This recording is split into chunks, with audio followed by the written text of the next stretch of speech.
তো আজি first time বনাবলৈ গৈ আছোঁ মিনি ব্লগ। তো এতিয়া আমি গৈ আছোঁ হালাকৰা উচ্চতৰ মাধ্যমিক বিদ্যালয়ৰ খেলপথাৰত ৰানিং প্ৰেক্টিছ কৰিবলৈ। তো আমাৰ কেইদিনমান আগতে SSCGDৰ ৰেজাল্ট দিলে।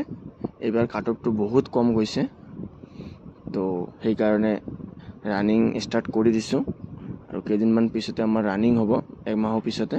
সেইকাৰণে এতিয়াৰে পৰা লাহে লাহে ৰানিং কৰা ষ্টাৰ্ট কৰি দিছোঁ। তো আপোনালোকে কোনে কোনে ৰানিং কৰা ষ্টাৰ্ট কৰি দিছে কমেণ্ট কৰি জনাব। তো এতিয়া আমি পেডেল মাৰি মাৰি আহি পেলাই হালাকৰা বজাৰ। তো অলপ পিছতে পাই যাম ফিল্ড। তো এইখনে হ'ল হালাকৰা উচ্চতৰ মাধ্যমিক বিদ্যালয়ৰ গেট। ৰাতিপুৱা বন্ধ থাকে আৰু আমি এটা ৰাস্তা বনাই লৈছোঁ ভিতৰত যোৱাৰ কাৰণে, একদম ডিজিটেল দেৱালৰ ওপৰেদি এনেকৈয়ে পাৰ হৈ যাওঁ। তো এতিয়া আহি পালোঁ ফিল্ডৰ ভিতৰত। কিছুমানে ৰানিং কৰি আছে আৰু আজি ছোৱালীও আহিছে 4-5জন মান, আৰু আমাৰ কিছুমান ফ্ৰেণ্ডে ৰানিঙৰ কাৰণে ৰেডি হৈ আছে। তো এতিয়া ময়ো ৰেডি হৈ সিহঁতৰ লগত ৰানিং কৰিম। তো এতিয়া ময়ো ৰানিঙৰ কাৰণে ৰেডি হ'লোঁ, আৰু ৰানিং কৰাৰ আগতে কিছুমান এক্সাৰচাইজ কৰিব লাগে অলপ, কাৰণ নহ'লে টোপনিৰ পৰা আহিয়ে ৰানিং কৰিলে বেছি ৰানিং কৰিব নোৱাৰিব।